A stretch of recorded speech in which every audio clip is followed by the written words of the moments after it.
जय श्री कृष्ण। राधे राधे। आइए आज हम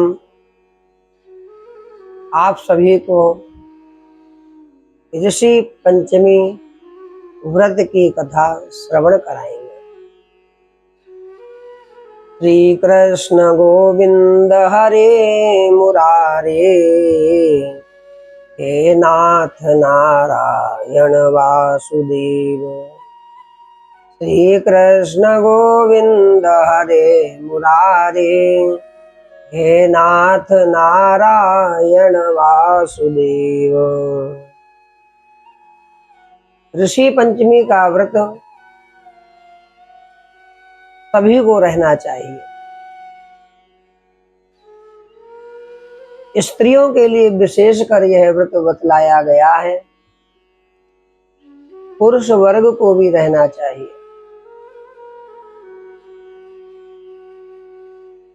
जितने भी प्रकार के पाप होते हैं उन पापों से मुक्ति के लिए यह ऋषि पंचमी का व्रत किया जाता है।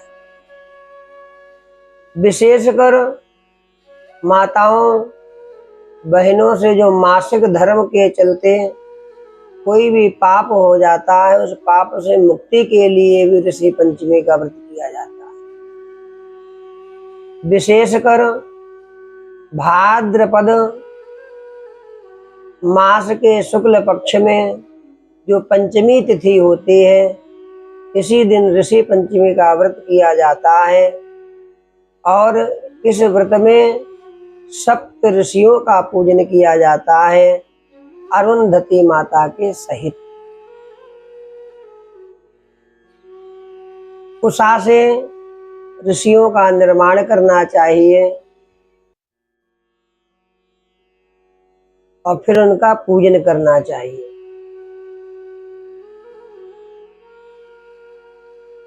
विधि विधान से ऋषियों का जो पूजन करता है उसके जीवन में ज्ञान, वैराग्य और भक्ति आती है और ऋषियों की कृपा होती है। इसलिए सभी को ऋषि पंचमी का व्रत अवश्य करना चाहिए। सप्त ऋषियों में कौन कौन से ऋषि होते हैं? कश्यप, अत्रि, भरद्वाज, विश्वामित्र, गौतम, जमदग्नि और वशिष्ठ, ये सप्त ऋषि प्रसिद्ध हैं। और माता अरुंधति, इनका पूजन किया जाता है। भविष्य पुराण में कथा आती है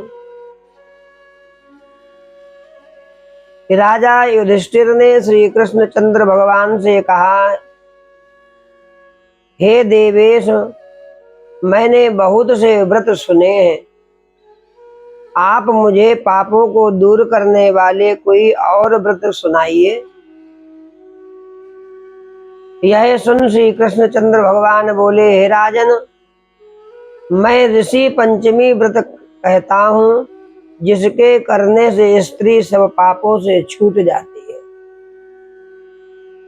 यह सुन राजा युधिष्ठिर बोले कि भक्तों को सुख देने वाले श्री कृष्ण चंद्र, यह ऋषि पंचमी कैसी है और इसका ऋषि पंचमी नाम क्यों पड़ा, तथा इस व्रत के करने से स्त्रियां कैसे पाप से मुक्त होती हैं। श्री कृष्ण चंद्र भगवान बोले कि हे राजन, जो स्त्री रजस्वला होकर घर के कामों को करते हुए जानकारी में अथवा अनजान में बर्तन आदि छूती है, वह बड़े भारी पाप को प्राप्त कर निश्चय ही नरक में जाती है। हे राजन, रजस्वला स्त्री किस कारण छोड़ देने योग्य है उसे कहता हूँ। ब्राह्मण, क्षत्रिय, वैश्य, शूद्र, चारों वर्णों के पुरुष को चाहिए कि जो स्त्री रजस्वला हो उसे घर का कार्य ना करने दे। 7 दिन तक पुरुषों को स्वयं कार्य करना चाहिए घर में। 23 दिन माताएं बहनें घर में काम करें और 7 दिन जो है चौके का कार्य, घर का कार्य पुरुष वर्ग को करना चाहिए।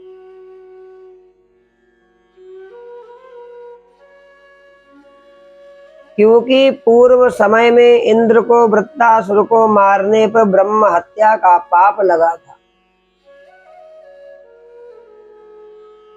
हे राजाओं में श्रेष्ठ, उस ब्रह्म हत्या से इंद्र अत्यंत अत्यंत लज्जित हो गया और अपनी शुद्धि करने के लिए ब्रह्मा जी के पास में गया। उस समय देवताओं सहित ब्रह्मा जी ने क्षण मात्र में ध्यान कर प्रसन्न चित्त हो इस प्रकार इंद्र की शुद्धि की। ब्रह्मा जी ने ब्रह्म हत्या को 4 स्थानों में बांट दिया।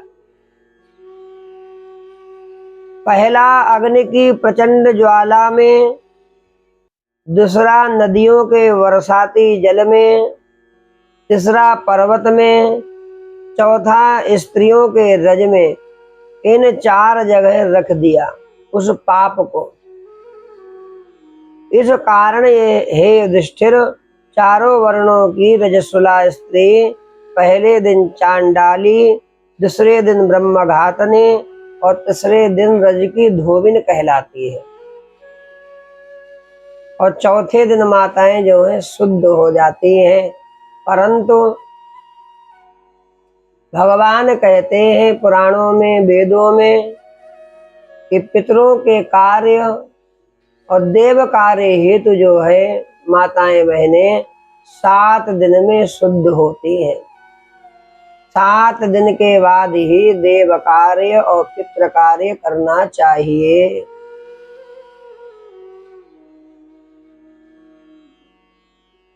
स्त्री का संपर्क ज्ञान व अज्ञान से किसी प्रकार भी हो जाए तो उसका पाप लगता है। स्त्री को भी दूर रहना चाहिए। घर में किसी का स्पर्श ना करे, बर्तनों का स्पर्श ना करे, जिससे कि दोष लगेगा। जिसको दूर करने के लिए ऋषि पंचमी का व्रत करना उचित होता है। तो इसलिए सभी माताओं को, बहनों को ऋषि पंचमी का व्रत अवश्य करना चाहिए। सर्व उपद्रवों को शांत करने वाला यह ऋषि पंचमी का व्रत ब्राह्मण, क्षत्रिय, वैश्य, शूद्र सभी स्त्रियों को विशेष रूप से करना चाहिए। इस बीच में प्राचीन कथा का वृतांत कहता हूं। सतयुग में विदर्भ नगरी में चारों वर्णों को पालने वाले ऋषि के समान एक राजा सेनजित हुए। उन्हीं के देश में वेद वेदांग को जानने वाला, सब प्राणियों का हित करने वाला, खेती के कर्म से कुटुंब का पालन करने वाला एक सुमित्र नामक ब्राह्मण रहता था, जिसकी बड़ी पतिव्रता पति की सेवा में तत्पर जयश्री नाम की स्त्री थी। अनेक सेवक व मित्र थे। एक समय वर्षा काल में सुंदर कटी वाली स्त्री खेत के काम में लगी हुई अत्यंत चिंतित हुई। उस समय उस स्त्री से ऋतुकाल को आते देखा। स्त्री ने ऋतुकाल को आते देखा और रजस्वला होकर भी घर के कामों को करती रही। हे राजन, इस ऋतुकाल में भी उसने घर के बर्तन आदि सब छुए और थोड़े समय में मृत्यु को प्राप्त हो गई। कुछ दिन बाद उसका पति भी समय के अनुसार अपने कर्मों के बस हो काल को प्राप्त हो गया। उसका पति भी मृत्यु को प्राप्त हो गया। उसकी स्त्री जयश्री ऋतुकाल की संगति से कुतिया की योनि में जन्मी और सुमित्र जो था ब्राह्मण भी उस स्त्री के संगत के दोष से बैल की योनि में जन्म लिया। स्त्री कुतिया बनी और जो ब्राह्मण देवता थे उनको बैल बनना पड़ा। हे राजन, तब दोनों स्त्री पुरुष इस प्रकार अपने कर्मों को भोगने लगे। ऋतुकाल की संगति के दोष से पशु योनियों को प्राप्त होकर अपने कर्म के प्रताप से अपनी पूर्व जन्म की बातों को याद करते हुए, हे राजन, अपने किए हुए पाप को भी याद करते हुए अपने पुत्र के ही घर जाकर उत्पन्न हुए। गुरु ब्राह्मणों की सेवा करने वाला, धर्म को जानने वाला, देवताओं अभ्यागतों की पूजा करने वाला सुमति नाम का सुमित्र का पुत्र था। अपने पिता के क्षयाह तिथि आने पर, जिसको हम लोग पितृपक्ष कहते हैं, पितृपक्ष में उसके पिता की तिथि आई। उसने श्रद्धा युक्त अपनी स्त्री चंद्रावती से कहा कि हे मनोहर हास्य करने वाली, आज मेरे पिता के वार्षिक श्राद्ध की तिथि है। हे अधिक भय करने वाली, आज ब्राह्मणों को भोजन कराने के लिए तू जाकर पकवान तैयार कर। अपने पति की आज्ञा से चंद्रावती ने सब भोजन बनाए। उसी समय खीर के बर्तन में एक सर्प ने विष गिरा दिया। उसको देखकर ब्राह्मणों के मर जाने के भय से खीर के बर्तन को उसके पूर्व जन्म की माता कुतिया ने छू लिया। कुतिया दूर से देख रही थी। कुतिया को उस बर्तन को छूते हुए देखकर चंद्रावती ने उसे जलती लकड़ी से मारा और तैयार किए भोजन पदार्थों को छोड़कर सब बर्तनों को साफ कर फिर दूसरा पकवान बनाया। चंद्रावती ने बड़ी विधि से श्राद्ध किया। ब्राह्मणों के भोजन कर लेने के पश्चात उसने ब्राह्मणों का जूठा भी कुतिया को आज ना दिया, बाहर उसे जमीन पर फेंक दिया। तब उस कुतिया को व्रत रहना पड़ा। फिर रात बीतने पर उसे अत्यंत भूख लगी। तब वह अपने पूर्व पति बैल के पास जाकर बोली कि हे नाथ, बहुत भूखी हूँ, बहुत भूख लगी है, क्योंकि मुझे आज भोजनादि कुछ भी नहीं मिला है। आज तो एक ग्रास भी अन्न नहीं मिला। इस कारण मुझे भूख सता रही है। और दिन तो यह मेरा पुत्र मुझे कुछ भोजन दे देता था और दिनों में आज तो इसने भी जरा सा जूठन भी नहीं दिया। आज खीर में एक सर्प ने विष गिरा दिया। इस खीर के खाने से ब्राह्मण मर जाएंगे, ऐसा मैंने विचार कर जाके खीर को छू लिया। इस कारण मुझे पुत्र वधू ने बांध कर आज बहुत मारा है। हमारी कमर टूट गई है, जिससे मेरे शरीर में बहुत दुख हो रहा है। मैं क्या करूं, मैं क्या करूं? यह सुनकर वह बैल बोला कि हे सुभगे, तेरे पापों से मैं भी असक्त हूँ, सो क्या करूं? बोझ उठाने के लिए मैं भी आ पड़ा हूँ। आज के दिन पुत्र के खेत में सारे दिन हल चलाता रहा। मेरे इस पुत्र ने मुझ भूखे के मुख को बांध कर मुझे बहुत मारा है। इसने आज यह श्राद्ध वृथा में ही किया है। इस श्राद्ध का इसको कोई भी फल आज प्राप्त होने वाला नहीं है, क्योंकि मुझे तो आज बड़ा ही कष्ट हुआ है। इतनी कथा सुनकर श्री कृष्ण जी बोले कि हे भारत, उन दोनों माता पिता की इस प्रकार बातें करते समय जो कुछ उन दोनों ने कहा, पुत्र ने सुन लिया। सुमति ने यह ज्ञात हो जाने पर ही यह दोनों मेरे माता और पिता हैं, उस रात्र में ही उन दोनों ने अपने माता पिता को भोजन दिया। माता पिता की यह दशा देखकर वह पुत्र दुखी हो शीघ्र ही वन को चला गया। इनके कष्ट को जानने की इच्छा से वन में जाकर ज्ञानियों में श्रेष्ठ बड़े धर्मज्ञ ऋषियों के पास जाकर उन्हें नमस्कार करके उस समय उन दोनों को हितकारी वचन कहे। सुमति बोले, ब्राह्मणों में श्रेष्ठ, आप विचार कर मेरे एक प्रश्न का उत्तर दीजिए।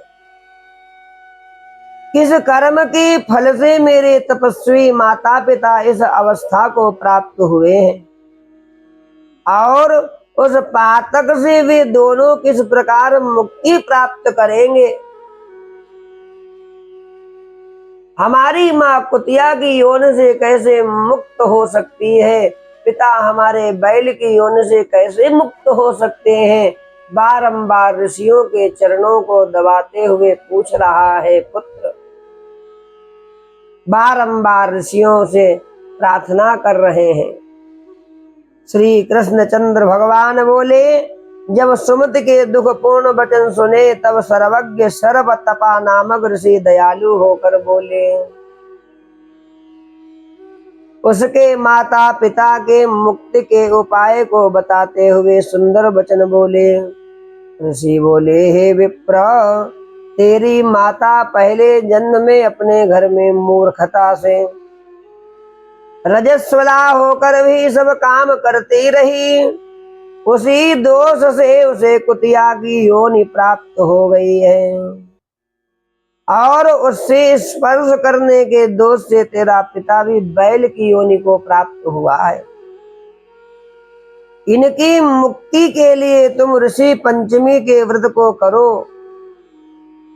हे विप्र, हे ब्राह्मण, तुम अपनी स्त्री सहित बड़े यत्न से ऋषियों का पूजन करके 7 वर्ष तक इस व्रत को अवश्य करो। धन की कृपणता को छोड़कर उद्यापन करो, बिल्कुल भी कंजूसी मत करो। उस दिन तुम केवल शाकाहार भोजन करो अथवा कंदमूल भोजन करो। जोतने से पैदा हुए अन्न को बिल्कुल भी ना खाओ। भाद्रपद के शुक्ल पक्ष की पंचमी तिथि के दिन पवित्र जल में चितधार की लकड़ी से दातून करके स्नान कर मंत्र पढ़ो। हे वनस्पति, तुम मुझे आयु बल यश वाणी संतान पशु धनादिक त्रिगुणातीत तुरीय चैतन्य शुद्ध तथा लौकिक बुद्धि प्रदान करो। पुनः मुख की दुर्गंधि दूर करने और दांतों को शुद्धि के लिए दंत धावन करें। दांतों को शुद्ध करके पहले मिट्टी का लेप कर स्नान करें।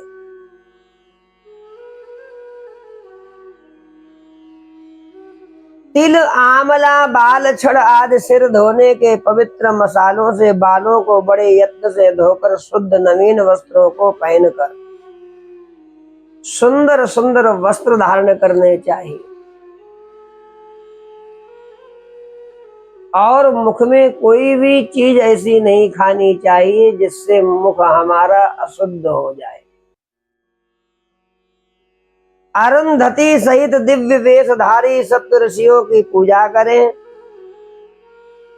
कश्यप, अत्रि, भरद्वाज, विश्वामित्र, गौतम, जमदग्नि, वशिष्ठ और पतिव्रता अरुंधति माता इन सप्तऋषियों का एकाग्र चित्त हो विधि सहित पूजन करें। इस ऋषि पंचमी के दिन इस व्रत को करने से ऋतुफल की संगति से उत्पन्न हुए दोष नष्ट हो जाते हैं और इसमें जरा भी संशय नहीं करना चाहिए। श्री कृष्णचंद्र भगवान बोले, उन ऋषियों का उत्कृष्ट भाषण सुन सुमति ने अपने घर आकर अपनी स्त्री के साथ श्रद्धा पूर्वक इस व्रत को किया। यह ऋषि पंचमी व्रत सब पापों को नाश करने वाला है। इसी ऋषि पंचमी व्रत को ऋषियों के अनुसार यत्न पूर्वक करके सुमति ने उस व्रत के फल को अपने माता पिता को दे दिया। उस व्रत के पूर्ण के प्रभाव से उसकी माता कुतिया योनि से छूटकर श्रेष्ठ विमान में बैठ दिव्य वस्त्रों को धारण कर स्वर्ग को चली गई। उसका पिता भी मरने पर पशु योनि से छूटकर इस महाव्रत के प्रभाव से स्वर्ग को चला गया। हे राजन, शरीर से, वचन से अथवा मन से किए कुछ दुष्कर कर्म है सो सब इस व्रत के प्रभाव से नष्ट हो जाते हैं। जो कुछ उसका पूर्ण होता है सो तुम सुनो। सब व्रतों के करने से जो फल, संपूर्ण तीर्थों के करने से जो फल तथा सब प्रकार के दान करने से जो फल होता है सो सब इस ऋषि पंचमी के व्रत करने से प्राप्त हो जाता है। जो स्त्री इस व्रत को करती है वह अनेक सुखों को भोगती है। रूप लावण्य युक्त होकर पुत्र पौत्रादिक सहित इस लोक में आनंद भोग कर परलोक में मोक्ष को प्राप्त करती है। हे राजन, सब व्रतों में उत्तम व्रत मैंने तुमसे कहा है। हे युधिष्ठिर, यह व्रत सारी संपत्तियों को देने वाला है, सब प्रकार की मनोकामनाओं को पूर्ण करने वाला है, स्त्रियों के संपूर्ण पापों का नाश करने वाला है। इस व्रत के करने से धन, यश तथा अंत में स्वर्ग की प्राप्ति होती है। पुत्रादि सुख और इसके पढ़ने तथा सुनने वालों के भी पाप सभी नष्ट हो जाते हैं। ऐसी ऋषि पंचमी व्रत की कथा है। इसलिए सभी को ऋषि पंचमी का व्रत अवश्य रहना चाहिए और इस मंगलमय कथा का भी रसपान अवश्य करना चाहिए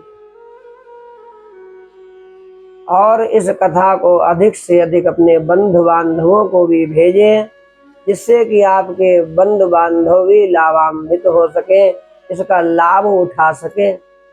भगवान की मंगलमयी कथा सप्त ऋषियों की कथा है। यह इस कथा को अधिक से अधिक आप लोग सुने, श्रवण करें और ऋषि पंचमी का व्रत अवश्य करें। श्री कृष्ण गोविंद हरे मुरारे, हे नाथ नारायण वासुदेव। श्री कृष्ण गोविंद हरे मुरारे, हे नाथ नारायण वासुदेव। बोलिए श्री कृष्ण चंद्र भगवान की जय। सप्त ऋषियों